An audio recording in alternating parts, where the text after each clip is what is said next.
नमस्कार दोस्तों, आप सभी का हमारे इस नए और बेहद उपयोगी एनसीईआरटी साइंस सीरीज में हार्दिक स्वागत है।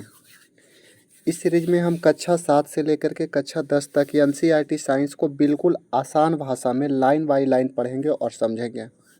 क्लास 7 के चैप्टर 1 पादप में पोषण टॉपिक हम लोग शुरुआत करने वाले हैं। तो सबसे पहले जानेंगे ये पोषण क्या होता है।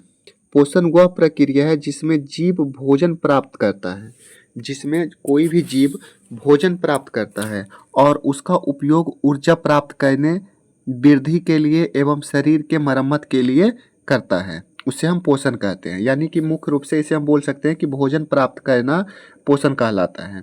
जीवों द्वारा भोजन ग्रहण करने तथा उपयोग करने की प्रक्रिया को हम पोषण कहते हैं। इसे आसान भाषा में जब कोई जीव भोजन खाता है और उस भोजन से ऊर्जा लेकर बढ़ता है तथा शरीर को स्वस्थ रखता है, तो इस पूरी प्रक्रिया को हम पोषण कहते हैं। मतलब मिला जुला के यही कहना चाह रहा है कि भोजन लेने की प्रक्रिया को हम पोषण कहते हैं। यानी पादप में पोषण, यानी पादप अपना भोजन कैसे लेता है, वो अपने आप को सुरक्षित कैसे रखता है, मजबूत कैसे रखता है और अपना ग्रोथ कैसे करता है, इसी के बारे में हम इस चैप्टर में पढ़ेंगे। भोजन पोषण के लिए हमें भोजन तो आवश्यक है ही, उसके अलावा पोषक तत्व, जल और ऑक्सीजन। भोजन, पोषक तत्व, जल और ऑक्सीजन की आवश्यकता है। जल का सूत्र H2O, सूत्र हमेशा ध्यान रखते जाना है साइंस में। जल का सूत्र क्या हो गया? H2O। और ऑक्सीजन का सूत्र O2। ये तो वही है। पोषण किसे कहते हैं? भोजन प्राप्त करने की प्रक्रिया को पोषण कहते हैं। इसमें क्या क्या जरूरत है हमें? तो भोजन, पोषक तत्व, जल और ऑक्सीजन। अब पोषक तत्व के बारे में हम थोड़ा जानकारी ले लेंगे कि ये पोषक तत्व क्या होता है और कौन कौन सा पोषक तत्व होता है, वो किससे मिलकर के बना होता है, और इसके बारे में थोड़ा और विशेष जानकारी ले लेते हैं हम लोग पोषक तत्व के बारे में। तो पहला पोषक तत्व है कार्बोहाइड्रेट। अच्छा, कार्बोहाइड्रेट, प्रोटीन, वसा, विटामिन, खनिज लवण और जल, ये हो गए हमारे कुछ प्रमुख पोषक तत्व। तो इसमें ध्यान देना है कि कार्बोहाइड्रेट और वसा ये दोनों लगभग एक जैसा ही हैं। वो एक जैसा इसलिए बोला जाता है कि दोनों का काम क्या है कि शरीर में ऊर्जा प्रदान करना। शरीर में ऊर्जा प्रदान करना दोनों का काम है, शरीर में ऊर्जा प्रदान करना। ठीक है, लेकिन दोनों में अंतर ये है, देखिए पहले मतलब इसकी बनावट से हम लोग चलते हैं। तो बनावट से अगर चलते हैं तो कार्बोहाइड्रेट किसका बना होता है? तो कार्बोहाइड्रेट जो है वो कार्बन, हाइड्रोजन और ऑक्सीजन का बना है। कार्बन, हाइड्रोजन और ऑक्सीजन का बना है। ठीक है, ये किसका बना है? कार्बन, हाइड्रोजन और ऑक्सीजन का बना है। वसा भी बिल्कुल वैसा ही है, कार्बन, हाइड्रोजन और ऑक्सीजन का बना हुआ है। तो इसकी बनावट तो दोनों एक ही है, मतलब कार्बोहाइड्रेट और वसा दोनों एक जैसा है, तो वो एनर्जी भी एक जैसा ही देगा। लेकिन दोनों में थोड़ा सा अंतर है। क्या है कि वसा में जो ऑक्सीजन होता है, ऑक्सीजन की मात्रा थोड़ी कम होती है। ऑक्सीजन की मात्रा थोड़ी कम होती है वसा में, और इस कारण से वो क्या होता है कि वो शरीर में पाचन करने की क्षमता उसे बहुत थोड़ी कम है। ऑक्सीजन कम रहने के कारण ये शरीर को गर्म रखता है, ये शरीर को गर्म रखता है वसा।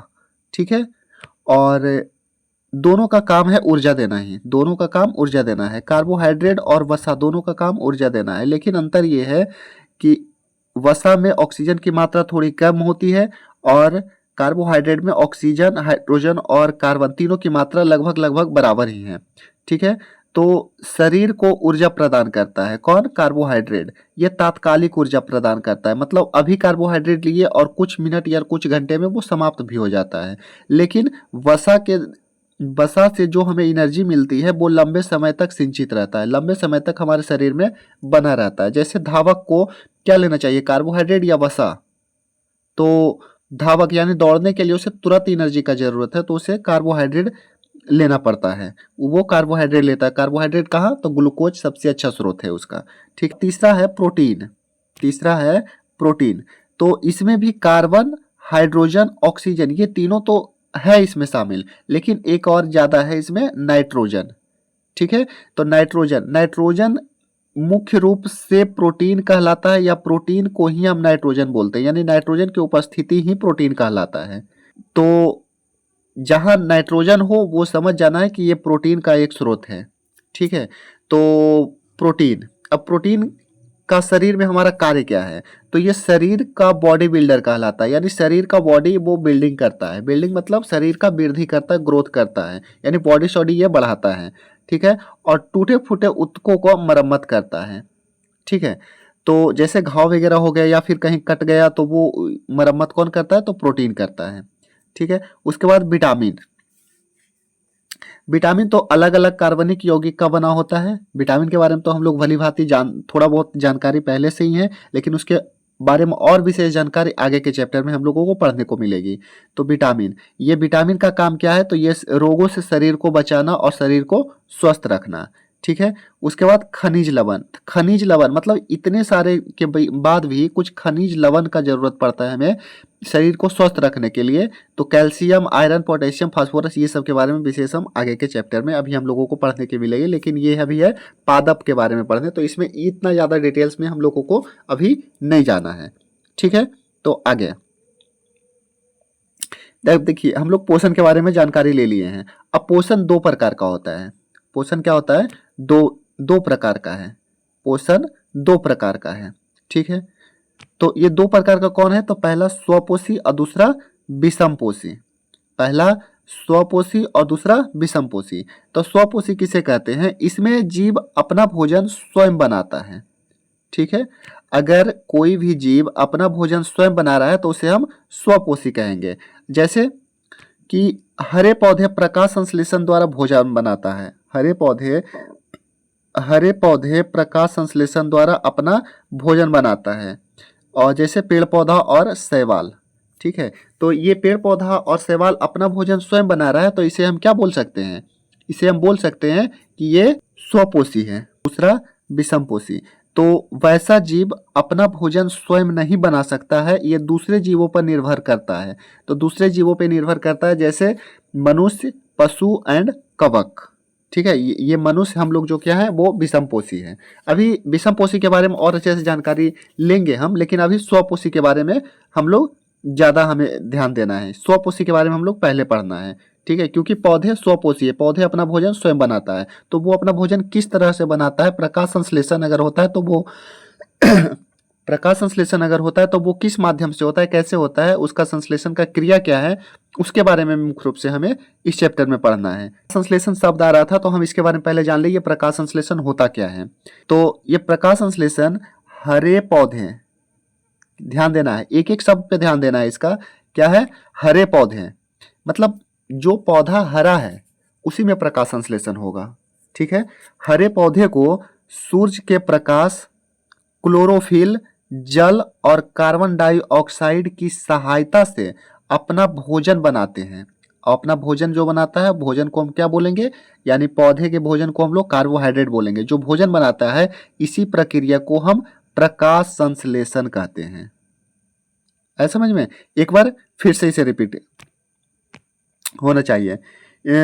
हरे पौधे, ठीक है, हरे पौधे सूर्य के प्रकाश, क्लोरोफिल, जल एवं कार्बन डाइऑक्साइड की सहायता से अपना भोजन बनाता है, इसी प्रक्रिया को हम प्रकाश संश्लेषण कहते हैं।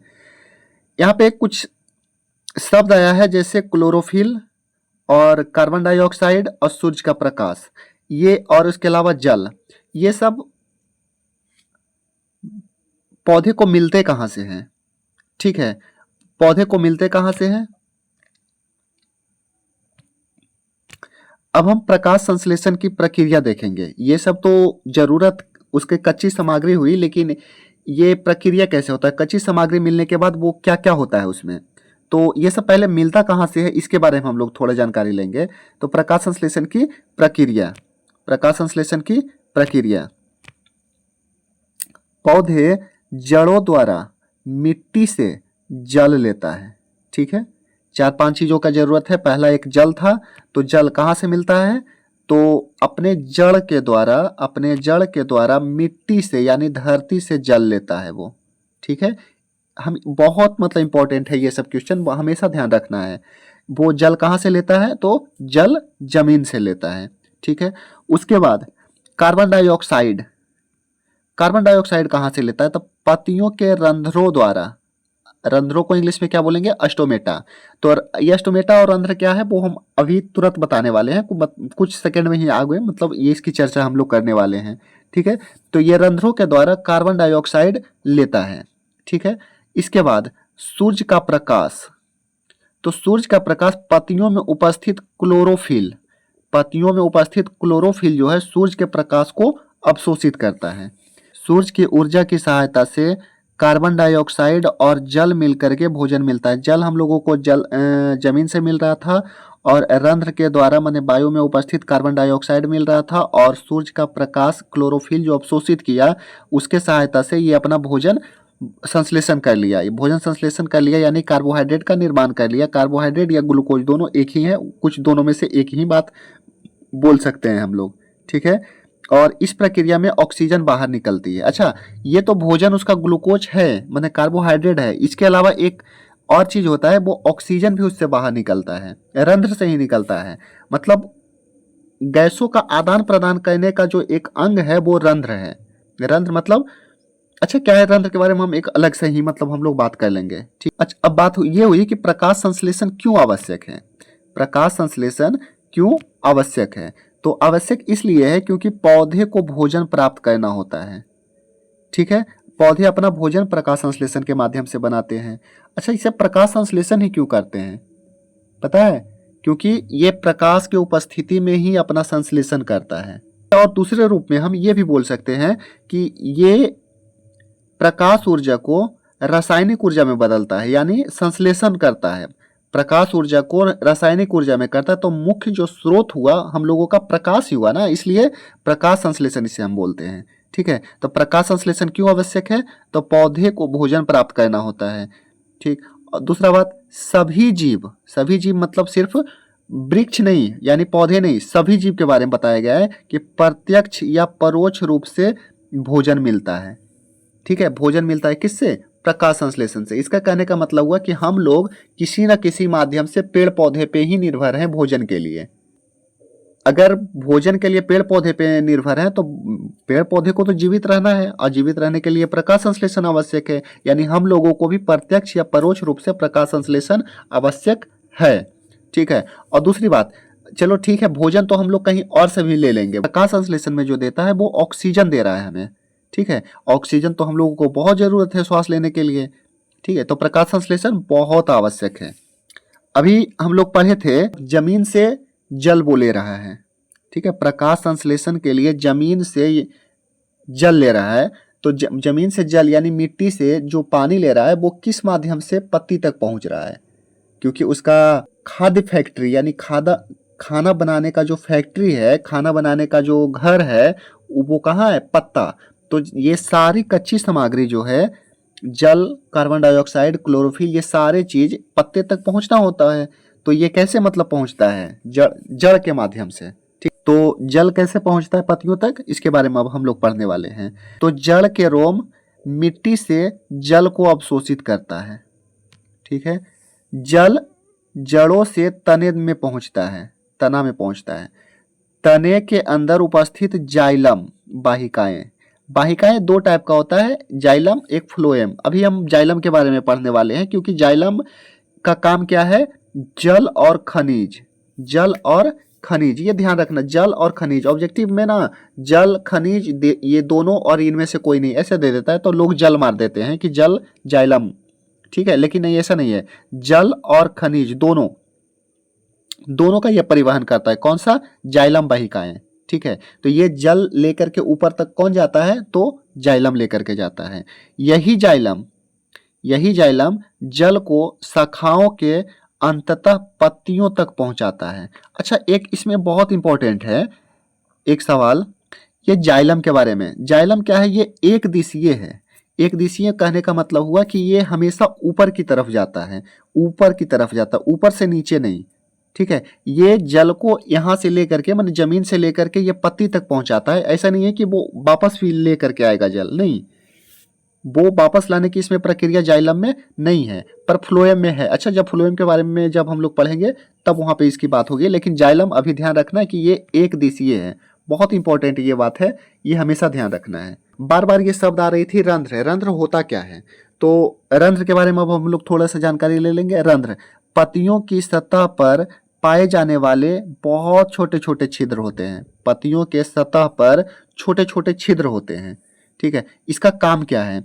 तो वायु से कार्बन डाइऑक्साइड को पत्तों के अंदर प्रवेश करवाता है, लेता है, ठीक है। अब प्रकाश संश्लेषण के दौरान, यानी जब खाना बन गया, उसका भोजन बन गया, यानी प्रकाश संश्लेषण की क्रिया पूरी हो गई, तो वो ऑक्सीजन को बाहर निकालता है। यानी गैसों का आदान प्रदान का काम कौन करता है? तो ये रंध्र करता है, ठीक है। अच्छा अच्छा, ये दोनों के अलावा एक जल बाष्प के रूप में अतिरिक्त जल को बाहर निकालने में सहायता करता है, ठीक है। ये जल बाष्प, अच्छा ठीक है, जल बाष्प के बारे में भी हम लोग अलग से ही बात कर ही लेते हैं अभी। ये जल बाष्प होता क्या है? तो जैसा कि इसका शब्द में ही है, जल प्लस बाष्प। जल प्लस बाष्प ये ना हवा का एक रूप होता है, मतलब पानी का एक ऐसा रूप जो हवा में अदृश्य हो, वो दिखे नहीं, ठीक है, उसी को हम जल वाष्प कहेंगे। ये जल वाष्प क्या होता है? अच्छा ठीक है, इसे अलग से ही हम लोग पढ़ लेते हैं। एक और शब्द आ रही थी बार बार वहां, क्लोरोफिल। तो क्लोरोफिल क्या होता है? तो क्लोरोफिल पत्तियों में पाए जाने वाले हरे रंग का वर्णक है। ध्यान रखना है, क्लोरोफिल कैसा है? तो हरे रंग का वर्णक है, जो पौधों को हरा रंग देता है। जब ये खुद हरा है तो हरा वही रंग देगा, तो ये पौधों को हरा, मतलब हरा रंग जहां जहां है वहां हम समझेंगे कि क्लोरोफिल की उपस्थिति है, ठीक है।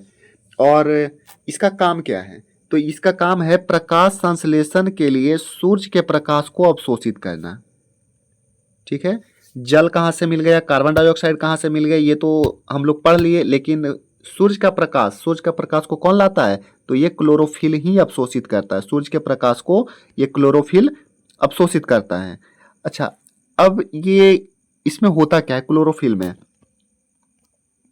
तो क्लोरोफिल के केंद्र में यानी बीच में क्या होता है? मैग्नीशियम तत्व उपस्थित होता है। कौन सा तत्व होता है? मैग्नीशियम।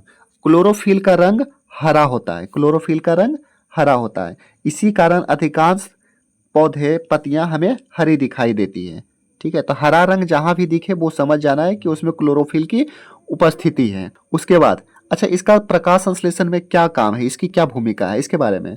तो ये सूर्य के प्रकाश को अवशोषित करता है, ये तो हम लोग पढ़ ही रखे हैं। यही है जो प्रकाश ऊर्जा को रासायनिक ऊर्जा में बदलने में सहायता करता है, ठीक है। प्रकाश संश्लेषण के दौरान किस ऊर्जा को किस ऊर्जा में बदला जाता है, ये इंपॉर्टेंट क्वेश्चन है, हमेशा मतलब एग्जाम में लगभग देखने को मिलती है। तो ध्यान रखना, ये क्या है? प्रकाशीय ऊर्जा को रासायनिक ऊर्जा में ये बदलता है। क्या है ये? प्रकाशीय ऊर्जा को रासायनिक ऊर्जा में ये बदलता है। इसी ऊर्जा की मदद से कार्बन डाइऑक्साइड और हाइड्रोजन के भोजन बनाता है, ठीक है। अच्छा, ये इसे अभी हम लोग पढ़े थे कि इसके मध्य में क्या होता है? मैग्नीशियम होता है।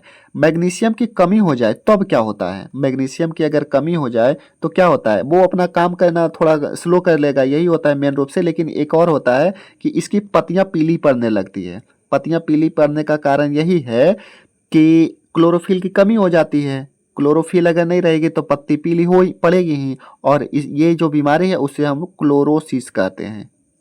पत्ती को पीला पड़ना क्या कहलाएगा? तो क्लोरोसिस कहलाएगा। ये सामग्री के बारे में हम लोग जान गए, स्रोत के बारे में जानकारी हो गया। अब प्रकाश संश्लेषण के बारे में, मतलब अगर प्रकाश संश्लेषण का काम पूरा हो जाता है तब हमें क्या क्या होता है, ठीक है, क्या क्या मिलता है, क्या क्या घाटा होता है, क्या क्या फायदा होता है, इसके बारे में अब थोड़ी सी जानकारी ले लें। तो प्रकाश संश्लेषण का मुख्य उत्पाद ग्लूकोज, ठीक है, ध्यान रखना है। इसका मुख्य उत्पाद क्या है? ग्लूकोज है।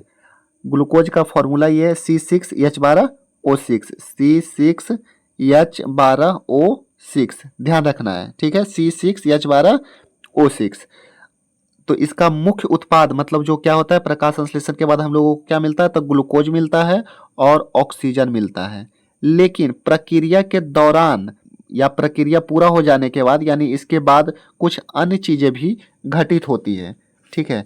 तो क्या होता है? पहले तो उत्पाद तो उत्पाद में क्या हम लोगों को मिलता है, तो ग्लूकोज। ग्लूकोज क्या है, पौधे का भोजन है। ठीक है, ग्लूकोज का जो उत्पादन हुआ वो पौधे का भोजन के रूप में वो अपना रख लेता है। लेकिन ऑक्सीजन, ऑक्सीजन का जरूरत तो पौधे को ही नहीं, तो वो क्या होता है, रंध्र के माध्यम से ही वायुमंडल में छोड़ दी जाती है, जो हम लोगों को फायदे के काम में आ जाता है। ठीक है, वायुमंडल में छोड़ दी जाती है ऑक्सीजन को। इसके अलावा और क्या है, और जल वाष्प। अभी हम लोग जल वाष्प के बारे में बात करने ही वाले थे।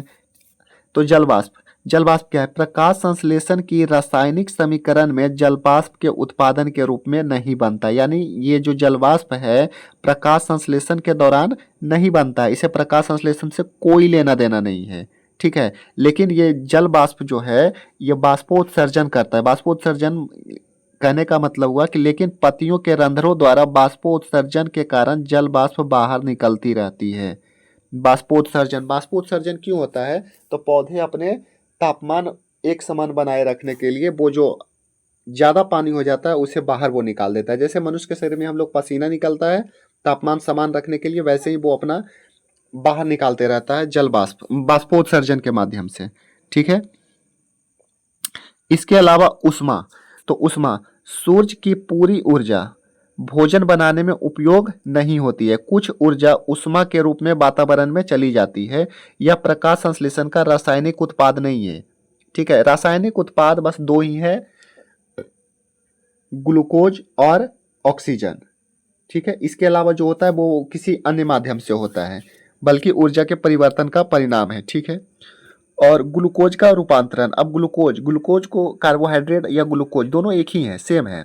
ठीक है, तो इसका रूपांतरण ये क्या होता है, जब भोजन प्रक्रिया जब पूरा हो गया तो उसके बाद क्या होता है, तो ग्लूकोज का रूपांतरण, बना हुआ ग्लूकोज आगे क्या होता है, तो ये स्टार्च के रूप में संग्रहित होता है।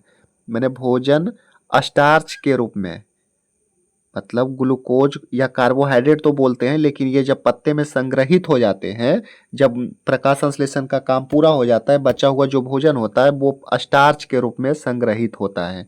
ठीक है, ये ध्यान रखना है। ये शरीर से बाहर नहीं निकलते हैं, स्टार्च मतलब वो सिंचित होता है, वो बाहर नहीं निकलता है। रासायनिक समीकरण क्या है, प्रकाश संश्लेषण का रासायनिक समीकरण एकदम इंपॉर्टेंट। ठीक है, एकदम इंपॉर्टेंट है, इसे बहुत बारीकी से ध्यान रखना है। क्या है, कार्बन डाइऑक्साइड और जल, कार्बन डाइऑक्साइड और जल दोनों मिलता है। इसे क्या जरूरत है, तो सनलाइट का जरूरत है और क्लोरोफिल का जरूरत है। ये एक दूसरे के लिए तो जरूरत है, क्लोरोफिल है तभी सनलाइट काम आएगा, नहीं तो सनलाइट उसे आकर्षित ही नहीं कोई करेगा। ठीक है, और अगर सनलाइट है क्लोरोफिल नहीं है तो सनलाइट तो इधर उधर हो ही जाएगा, इधर उधर ही हो जाएगा, वो डायरेक्ट तो आता नहीं है, उसे आकर्षण करने के लिए क्लोरोफिल होना चाहिए। ठीक है, तो ये दोनों मिलकर के क्या होता है, तो यहाँ पे कार्बोहाइड्रेट दिखा रहा है, इसका उत्पाद क्या है, कार्बोहाइड्रेट और ऑक्सीजन। ठीक है, कार्बोहाइड्रेट और ऑक्सीजन। अच्छा, आपको इसमें कुछ संख्या दिख रही होगी, ये शुरू में 6 6 और 6, ये क्या है, ये रासायनिक समीकरण को संतुलन बनाए रखने के लिए है। देखिए अच्छे क्लियर से दिखाते हैं। देखिए जैसे ये 6 6 6, ये मतलब एकदम इंपॉर्टेंट है। सीधा सीधी अगर पूछ लिया कि मतलब रासायनिक समीकरण को संतुलन करना है तो वो कहाँ से आप कीजिएगा, तो यहाँ 6 यहाँ 6 और यहाँ 6 लगाना है, फॉर्मूले में ये लगाना है। उससे क्या होता है कि ये 2 को 6 से गुना करेंगे तो कितना हो गया, 12 ऑक्सीजन इधर हो गया, और यहाँ पे 1 को 6 से गुना करेंगे तो 6, 12 6 18 ऑक्सीजन हो गया। ऑक्सीजन हो गया इधर 18, तो इधर 6 को 2 से गुना करेंगे तो 12, और यहाँ पे 6, कितना हो गया, 12 6 18। ठीक है, ऑक्सीजन संतुलन हो गया। वैसे ही कार्बन, वैसे ही मतलब बस संतुलन के लिए हमेशा ये ध्यान रखना है कि 6 ही लगाना है। ठीक है, ऑप्शन में आपको अलग अलग मिल सकता है, लेकिन नहीं, 6 लगाना है दोनों तरफ, इस तरफ या उस तरफ, वो 6 होता है। ठीक, फ्लोएम, जब प्रक्रिया पूरी हो जाती है, जब भोजन बन जाता है, तो अब ये किसका काम आता है, फ्लोएम का। फ्लोएम क्या है, तो फ्लोएम पौधे का एक संवहन उत्तक है। संवहन मतलब लाने ले जाने वाला उत्तक है। ठीक है, जो पत्तियों में बने भोजन को पौधे के अन्य भागों तक पहुंचाता है। अभी हम लोग पढ़े थे कि पत्ती में जो जमा होता है उसे हम स्टार्च के रूप में जमा करते हैं, वो करता है, पौधे करता है। और वो स्टार्च के रूप में जमा किया हुआ भोजन को, पत्ती में जो भोजन है उसको पौधे के अन्य भाग तक पहुंचाने का काम किसका है? तो ये फ्लोएम का काम है। ठीक है। जाइलम का काम क्या था? जाइलम का काम था जल तथा खनिज को ऊपर तक पहुंचाना, यानी पत्तों तक पहुंचाना। लेकिन फ्लोएम का काम है सभी भाग तक, जड़, तना, पत्ती, सब जगह पहुंचाना। भोजन को पहुंचाने का काम किसका है? फ्लोएम का काम है। जाइलम क्या था? वो एक दिशीय था, लेकिन फ्लोएम है ऊपर और नीचे, आगे पीछे, दाएं बाएं, हर तरफ ये जाता है। तो ये एक दिशीय ने बहुदिशीय है ये। ठीक है। फिर आगे ये प्रकाश संश्लेषण हो गया। प्रकाश संश्लेषण से उसे भोजन तो मिल गया। अच्छा, उसे भोजन तो मिल गया। अब हम लोग पढ़ेंगे कि पौधे में नाइट्रोजन किस रूप में लेते हैं, और लेते हैं तो क्यों लेते हैं, उसका जरूरत क्यों पड़ता है नाइट्रोजन का। ठीक है। तो पहले तो नाइट्रोजन का उसे जरूरत है, वो किस रूप में लेता है इस पे हम लोग बात कर लेते हैं। ठीक है। तो क्या करता है कि वो पौधे जो है वायुमंडल में नाइट्रोजन गैस को सीधे उपयोग में नहीं लेता है। पौधे में जो नाइट्रोजन गैस है, नाइट्रोजन कितना परसेंट है? 78%। ठीक है। 78% जो है वो सीधे उपयोग में नहीं लेता। जैसे कि हम लोगों को अगर चावल दे दिया जाए, आटा दे दिया जाए, तो चावल और आटा थोड़े खा लेते हैं, उसे बना करके ही खाते हैं ना। वैसे ही नाइट्रोजन गैस को वो सीधे गैस के रूप में नहीं लेता, वो यौगिक के रूप में उसे लेता है। ठीक है। तो यही बताया गया है कि पौधे वायुमंडल की नाइट्रोजन गैस को सीधे उपयोग नहीं कर सकते हैं, वो इसे मिट्टी से निम्न घुलनशील आयन के रूप में लेते हैं। ठीक है। निम्न घुलनशील आयन मतलब अगर उसमें मिला हुआ, घुला हुआ अलग अलग चीज है तो वो उसे हम यौगिक बोलेंगे, तो उसे यौगिक के रूप में लेता है। यौगिक के रूप में किस तरीके से लेगा? या तो उसे नाइट्रेट के रूप में या फिर अमोनिया के रूप में। नाइट्रेट का फॉर्मूला ध्यान रखना है, ऊपर माइनस वाला, यही मतलब वो कंफ्यूज करता है। NO3 minus. ठीक है। और अमोनिया NH4 प्लस। ठीक है। पौधे नाइट्रोजन को मुख्यतः नाइट्रेट और अमोनिया के रूप में अवशोषित करता है। अच्छा, उसे यौगिक के रूप में नाइट्रोजन को बदलता कौन है? ठीक है। तो वो बदलता है राइजोबियम। राइजोबियम नाम का एक जीवाणु है, उसके बारे में फिर से हम अच्छे से पढ़ लेंगे, आगे पढ़ लेंगे राइजोबियम। लेकिन अगर राइजोबियम के अलावा अगर हमें जानना हो तो वो नाइट्रोजन के अलावा नाइट्रोजन कहाँ से मिलता है? राइजोबियम के अलावा नाइट्रोजन कहाँ से मिलता है? तो मिट्टी में उपस्थित अन्य सूक्ष्म जीव नाइट्रोजन को उपयोगी रूप में बदलता है, यानी यौगिक के रूप में बदल देता है। ठीक है। दूसरा खाद से, तीसरा उर्वरक से। अच्छा, यहाँ खाद और उर्वरक दो चीज देखने को मिल रही है। कुछ लोग सोचते हैं कि नहीं ये दोनों एक ही है, खाद बोल दे या उर्वरक बोल दे, ऐसा नहीं है, दोनों अलग अलग हैं। ठीक है। उसके बारे में भी हम लोग बात करते हैं। तो उर्वरक जैसे यूरिया, अमोनियम सल्फेट, DAP, ये तो हम लोग घर में भी देखे होंगे, खेत में जब पड़ता है उर्वरक, उसमें ये सब का नाम तो सुना सुना ही है। अच्छा, इसके अलावा बिजली के दौरान, बिजली मतलब जो बारिश होता है उस टाइम में जो बिजली गिरती है, यानी लाइटिंग जो होता है, इस दौरान भी कुछ नाइट्रोजन नाइट्रोजन यौगिक बनते हैं जो वर्षा के साथ मिट्टी में पहुंच जाते हैं। ठीक है। वो क्या होता है ना, बिजली चमकता है तो वो हीट होता है, तो वायुमंडल में जो उपस्थित नाइट्रोजन है 78%, वो जो हीट के कारण वो नीचे चला आता है, और नीचे आने के बाद वो वायु के वर्षा के जल के साथ वो क्या होता है, मिट्टी में मिल जाता है। ठीक। वायुमंडल में 78% है, ये लोग तो हम लोग बात कर ही लिए हैं। आगे हम लोग खाद और उर्वरक के बारे में जानकारी लेना था। तो खाद प्राकृतिक होता है। खाद मतलब जो गोबर, कूड़े कचड़े, ये सब मतलब जो घरेलू हम लोग कचरा जमा करते हैं बाद में खेतों में डालते हैं, उसे हम लोग खाद कहते हैं। ठीक है।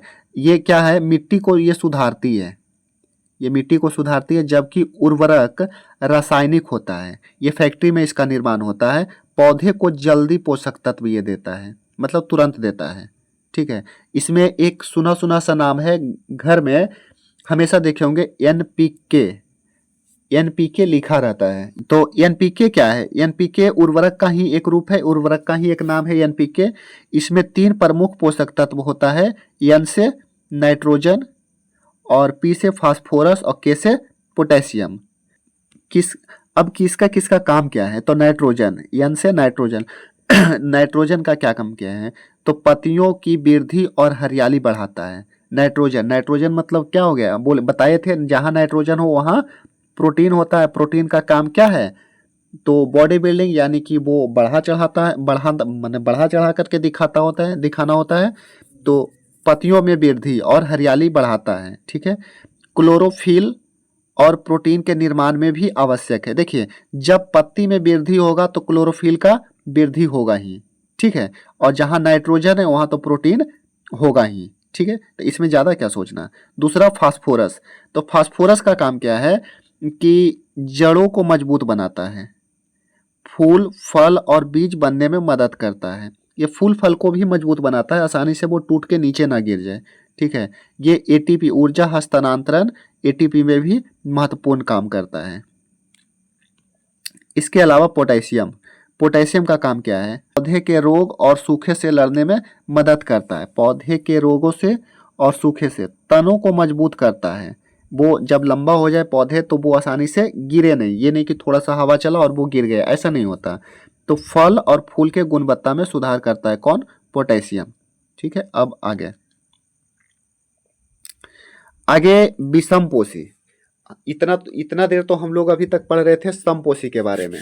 समपोषी के एक विपरीत क्या होता है? विषमपोषी। तो विषमपोषी के बारे में, जब कोई जीव अपना भोजन स्वयं नहीं बनाता है और अपने भोजन के लिए दूसरे जीवों पर निर्भर रहता है तो उसे हम विषमपोषी या फिर परपोषण कहते हैं। ठीक है। वो अपना भोजन स्वयं ना बना करके दूसरे पर, जैसे हम लोग मनुष्य से अपना भोजन, अरे ठीक है घर में बना लेता है, लेकिन वो भोजन का उत्पादन थोड़ी करता है। वो तो पौधे, यानी गेहूं का पौधा, चावल हो या अन्य पौधा, साग सब्जी जो है वो तो पौधे पे ही हम लोग डिपेंडेंट हैं। तो हम लोग क्या हो गए? परपोषी यानी विषमपोषी हो गए। अच्छा, विषमपोषी भी 3 टाइप का होता है। विषमपोषी 3 टाइप का होता है। एक परजीवी, दूसरा मृतजीवी और तीसरा सहजीवी। मतलब हम लोग जो निर्भर होते हैं किस पे होते हैं, वो अलग अलग इसका कैटेगरी बांटा गया है। तो 3 तरह का, मृतजीवी, परिजीवी और सहजीवी। तो पहले परिजीवी के बारे में हम लोग पढ़ लेते हैं। परजीवी, तो परजीवी क्या है कि इस पोषण में एक जीव यानी परिजीवी जो है दूसरे जीव के आश्रय यानी शरीर से भोजन प्राप्त करता है। परिजीवी का मतलब क्या हुआ कि इसमें जो एक जीव है जो दूसरे जीव के शरीर से भोजन प्राप्त करता है, उसे हानि पहुंचाता है, यानी दूसरे को। देखो, कोई भी पोषण हो वो तो अपना फायदा देखेगा। ठीक है। तो अपना फायदा हमेशा तीनों में प्लस होगा। ठीक है। अपना फायदा होगा, लेकिन ये दूसरों को क्या करता है? परिजीवी दूसरों को ये घाटा में ले जाता है, यानी माइनस कर देता है। मृतजीवी क्या है? मृतजीवी में तो दोनों मरा हुआ है, तो इसमें तो दोनों का फायदा हो या दोनों का नुकसान हो, वो तो इसमें तो कोई प्रभाव पड़ता ही नहीं है। लेकिन दलहनी पौधे ये सहजीवी है। सहजीवी मतलब अगर सहजीवी साथ साथ रहना है, अगर किसी को बना करके रखना है लंबे टाइम तक, तो दोनों को फायदा होना चाहिए, कभी इससे फायदा तो कभी इससे फायदा। लेकिन यहाँ पे क्या होता है कि ये परिजीवी में क्या होता है, एक को नुकसान होता है, यानी जिसके शरीर पे रहता है उसे नुकसान देता है। ठीक है। और दूसरा मृतजीवी, इस पोषण में जीव जो है मृत यानी सड़े गले कार्बनिक पदार्थों से भोजन प्राप्त करता है, तो उसे हम लोग मृत पोषण कहते हैं। ठीक है। और तीसरा सहजीवी। तो सहजीवी क्या है कि इस पोषण में 2 भिन्न प्रकार के जीव साथ साथ रहते हैं। 2 भिन्न प्रकार के जीव। ठीक है। ये नहीं कि खटमल है तो सारे खटमल एक साथ हो गए तो वो सहजीवी नहीं, दोनों अलग अलग जाति से हो। ठीक है। तो उसे हम क्या बोलेंगे? सहजीवी कहेंगे। और दोनों को लाभ हो। ठीक है। और दोनों को लाभ हो, एक दूसरे को भोजन या सुरक्षा प्रदान करता है, तभी वो सहजीवी यानी साथी बना रहता है। इसके कुछ उदाहरण हम लोग पहले देख लेते हैं, उदाहरण से हम लोग ज्यादा अच्छे से समझ में आएगा। ठीक है। तो परिजीवी, जैसा कि हम लोग जानते हैं कि परिजीवी एक दूसरे के शरीर पे रहता है, तो जिसके शरीर पे रहता है तो उसे घाटा करता है, वो उसे माइनस में ले जाता है। परिजीवी जीव आश्रयी शरीर में या उसके ऊपर रहता है, जैसे अमरबेल है। तो अमरबेल ये हो गया। अमरबेल को देखे होंगे एक दूसरे के पेड़ पे एक जाल के जैसा ये बना लेता है। ये ज़्यादातर नीम के पेड़ पे होता है या जहाँ घने जंगल हो वहाँ ये दिखाई पड़ता है अमरबेल। ऐसा फोटो से तो आप देख रहे होंगे कहीं, मतलब देखने को मिला ही होगा। तो इसमें क्या होता है, अमरबेल क्या करता है, जो हम लोगों के माथे में होता है जिसे ढीला भी बोलते हैं, जू, मच्छर, ये सब क्या है, मच्छर हम लोगों के शरीर से खून पीता है यानी हम लोगों को घाटा करता है। जोक, ये सब क्या हो गया, परिजीवी हो गया, ये हम लोगों को घाटा करता है और वो अपना फायदा देखता है। ठीक है। दूसरा मृत जीवी पोषण, मृत जीवी पोषण के बारे में पढ़ रहे थे, तो इसका उदाहरण है मशरूम। ठीक है। ब्रेड मोल्ड और फफूंदी। फफूंदी ये क्या हो गया कि अगर कहीं रोटी वगैरह अगर 1-2 दिन के तक छूटा हुआ रह जाता है, यानी छत पे या कहीं नमी वाला स्थान पे, या अचार जो बनता है वो अगर नमी के स्थान पे रहता है तो उस पर उजला उजला सा कुछ हो जाता है, उसी को हम लोग फफूंदी बोलते हैं, या मशरूम। तो मशरूम क्या है कि सड़े हुए चीज़ों पर ये उग आता है, जिसे गांव में छत्ता बोलते हैं, या लकड़ी पे या फिर घास फूस पे ये उग आता है। तो इसमें किसी को नुकसान नहीं, वो नुकसान क्या करेगा, मतलब वो तो पहले ही सड़ा हुआ है या फिर वो लकड़ी के रूप में है, वो तो निर्जीव है, तो उसमें नहीं होता। लेकिन ये तीसरा राइजोबियम, राइजोबियम इसमें 2 अलग अलग प्रकार का जीव होता है। ये बहुत दिलचस्प है। इसमें क्या होता है, 2 अलग अलग, जैसे राइजोबियम जीवाणु और दलहनी पौधा। लाइकेन, लाइकेन किसको कहते हैं, तो कवक और शैवाल जब सम्मिलित रूप से रहता है तो उसे हम लाइकेन कहते हैं। ये एक दूसरे को फायदा किस माध्यम से पहुंचाता है उसके बारे में थोड़ा सा अब जानकारी ले लेते हैं। लाइकेन, लाइकेन में शैवाल जो है, क्या कौन कौन है लाइकेन में, कौन कौन रहता है, शैवाल और कवक। ठीक है। तो शैवाल क्या होता है, वो हरे रंग का होता है, उसमें क्लोरोफिल होता है। शैवाल किसे बोलेंगे, तो शैवाल काई को हम बोल सकते हैं कि काई, जो चापाकल या नल के आसपास अगर बहुत दिन तक साफ ना हो तो वहाँ जो हरे हरे हो जाते हैं वो काई। ऐसे कुआं वगैरह, कुआं अगर देखे होंगे तो उसके चारों तरफ बरसात के दिनों में हरा हरा सा दिखता है, उसी को हम शैवाल बोलते हैं। अगर वो हरा है, उसमें क्लोरोफिल है, तो वो अपना भोजन स्वयं बना लेगा। ठीक है। तो वो क्या करता है कि शैवाल और कवक एक साथ रहता है, तो वो क्या करता है, शैवाल जो है भोजन बनाकर कवक को देता है। ठीक है। अब जब ये कवक को दे रहा है तो कवक से इसे कुछ फायदा मिलना चाहिए, तब तो ये अपना भोजन देगा, नहीं तो ये क्यों देगा। जबकि कवक क्या करता है कि शैवाल को जल, खनिज लवण और आश्रय यानी रहने का जगह देता है, और खनिज देता है और जल देता है, तभी तो शैवाल अपना भोजन बना पाएगा। ठीक है। इसीलिए दोनों को लाभ होता है और दोनों एक साथ साथ रहते हैं। दलहनी पौधे राइजोबियम को भोजन और जड़ों की गांठ में रहने का स्थान देता है।